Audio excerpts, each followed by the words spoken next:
Hi, everyone. I'm a little bit thrown off by the fact that the picture always shows up differently than when I set it up initially. But anyway, I believe I'm live. Um, for those of you who don't know who I am, I'm Sharon Buck, and I'm an intuitive sound alchemist. That means I use sound to transmute and transform people's blocks to becoming more who they are in their lives and in their work. And I'm so happy to be here with you today. And I know many of you are all over the place, all over the country. Some of you will be chiming in later on the replay, but in any case, welcome. And I'm so glad you're here.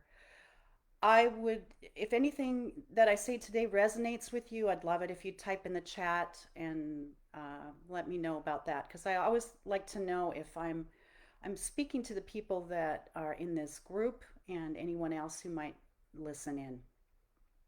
So I'm going to start off with a quote from one of my favorite people, Brene Brown. Many of you know her, and I love what she has to say here. So I thought I'd start off with that quote that I came across this week. And the quote is: Authenticity is letting go of the person we think we're supposed to be and embracing who we really are.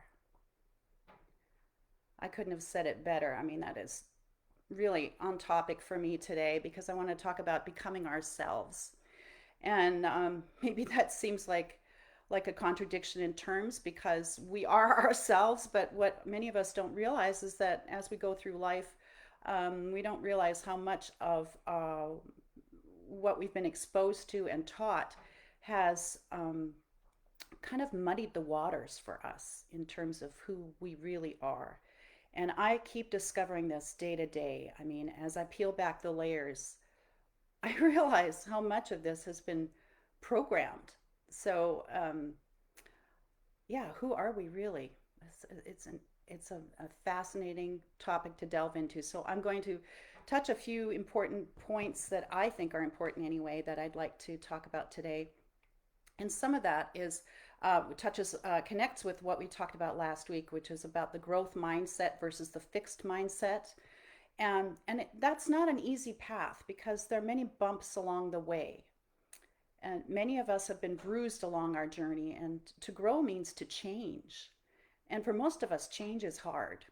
I mean, just look at the pandemic. Look at how many people have lost their jobs and are having to start all over again, or lost their investments or their income, lost family members, even had their own health affected by the pandemic. It's been far reaching for so many people, and it's been an opportunity for us to go inwards.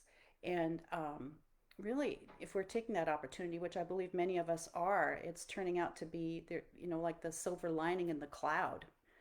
I know that's been totally true for me. So change and it means, letting go of who we've been and traversing the unknown, which is the process of becoming. And it's a daily, if not a moment to moment task we're undertaking when we do this. So some of the pitfalls to our becoming that I've come across in my own life and wanted to share with you are first of all the layers that cover up our essential selves and get in our way, our old stories of our lives, the stories we tell ourselves about our lives, based in some real life experiences and difficulties. I'm not discounting any of that, but as we grow into our adulthood and create our lives or have the opportunity to recreate them, we have choices along the way, and it's those choices that I'm speaking to. Um, so we also it's like layers of an onion. When we peel back the layers, we get more to the core of who we are, our true essence. Um, so the other thing besides stories are just the old messages, things we have usually carried for a very long time that may be blind spots in our way of thinking or perceiving our world. And, you know, we believe, a lot of us, what we've been told, often going back generations. For example, to be successful, you must work hard. I know that one very well. Very old saying, children are to be seen and not heard. There are still people dealing with that in themselves and in their lives. Another one, cleanliness is akin to godliness, and I could go on and on. I mean, it's just amazing, all of these messages that we've gotten growing up, but also in generationally what has been in our families for generations, sometimes culturally. If you come from a certain country, there it's just amazing when I look at that piece, how much of that is cultural. And then the messages we hear inside our own voice that often has a critical tone to it. It's the voice inside our head that berates us when we make a mistake. I know I deal with that with perfectionism all the time, like right now going live. It's like, oh, what if I say something incorrect, or stumble over my words, or have a frog in my throat? Heaven forbid. It's not going to be perfect, right? I mean, all of these critical voices that get in the way of our authenticity, of our expression, of our creativity, which is dying to come forth, and literally dying. I heard a quote this week that when we don't express ourselves for who we really are, um, we literally die inside. So the other thing we do is we look outside for ourselves for validation. How many of us do that? We're taught early on to look to the outside for validation.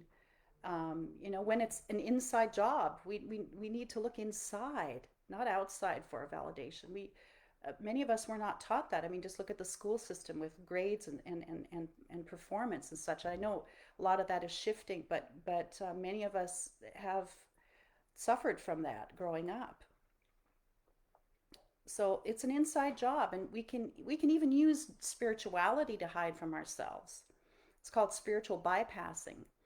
So we must take a really hard look at ourselves and take stock without judging or being hard on ourselves. And that's where we can get tripped up sometimes. But um, you know, how many of us, and I know this is true for many empaths. I've seen this in the question answers to questions of people who've joined the group. Many of you have said that you do and say things to please others, and at the expense of ourselves. And what a high cost. It's our lives. How much of that can we keep doing and not hurt ourselves physically, emotionally, spiritually? And then there's our own resistance. When we resist change or put up barriers to feeling, we impede the flow of energy flowing within us. I know this from my own experience, how much resistance has played a part in my own difficulties, with abundance, for example, or with performance, perfectionism, needing to make it a certain way has actually impeded the flow for me and gotten in the way of being who I truly, expressing truly who I am, right? Well, I believe the path to ourselves is to release the old stories and the messages. So as we release, we become lighter. I mean, some very recent examples from the small group experience that I had offered last weekend. Um, People reported, I feel lighter. The pain is gone. Or I thought I got over that a long time ago. Well, it's amazing what's in our field. The field around our energy field around our body, which we refer to, or I like to refer to as the biofield. There are many things we can call it. But how many of those things actually are trapped in our field, in our bodies, and are wreaking havoc? So, to get there, though, we must delve into our own darkness, the shadowy corners of our lives first, the places of incoherence, incongruence, and dissonance. I love using dissonance because it relates directly to sound. Where we are out of step, where is it that we want to be? And that's the clue. Where is it that you want to be, and what is it you want to be experiencing that you are not? It's interesting to take stock. That will point you in the right direction. And I wish I could say there were shortcuts. There really aren't, but there are definitely efficient modalities and things out there that can really get to the root cause of things. Secondly, we must be embodied. Feeling our feelings means we need to get in touch with our bodies and what they are continually telling us. But we have to listen. Yeah, and that's the key. Listening. We have to take the time to listen. That's where meditation can come in. I believe that's where the sound baths come in that I offer weekly. You know, this coming in, turning inward and really listening, hearing the voices, feeling what's happening in our bodies. And by embodying ourselves, we begin to embody our lives. They take on a whole new meaning, and there's a freedom in that. Let's face it, we all want peace. If we want peace without, we must have peace within. We need each other, but we also need ourselves. And as empaths, we often get way too entangled in other people's problems and needs and energy. We have to disentangle ourselves and get clear on who we are and who we want to be. And that takes practice. So as we peel away the layers of the onion, the barriers of our lives, we uncover our true treasure, the core of who we are. That's always there, but it's kind of been buried. Who we are at our heart. You see, I'm wearing a heart today. Our journey of becoming ourselves, and it's just that, a verb, it's an action, it's an emotion. Our journey through life is just that, a journey of our own becoming, a journey to the truth of who we really are. In becoming ourselves, we no longer have to defend or blame or justify our existence. We are no longer in resistance. We are in flow. It even feels good to say that word flow, doesn't it? We take full responsibility for our thoughts, feelings, and actions.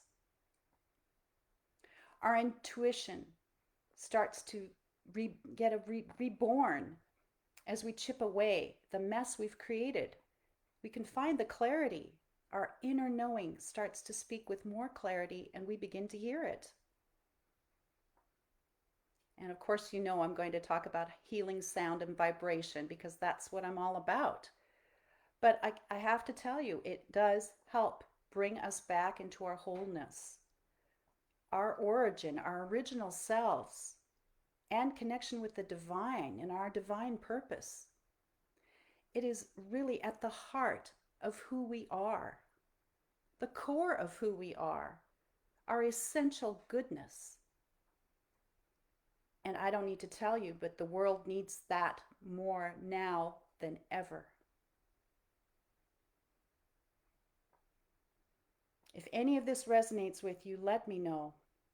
You can type in the chat or feel free to message me. If you'd like to talk with me about what you're feeling stuck about, what you'd like to shift, I invite you to get on a call with me. Just private message me and I'll get you on the schedule.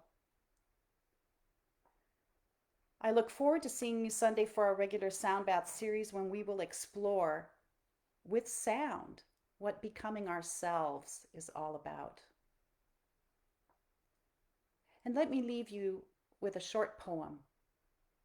It's entitled Fluent, and it's by John O'Donohue that says it beautifully. I would love to live like a river flows, carried by the surprise of its own unfolding. That is my wish for you, and I send you peace and love and look forward to seeing you on Sunday. In the meantime, take good care. Bye for now.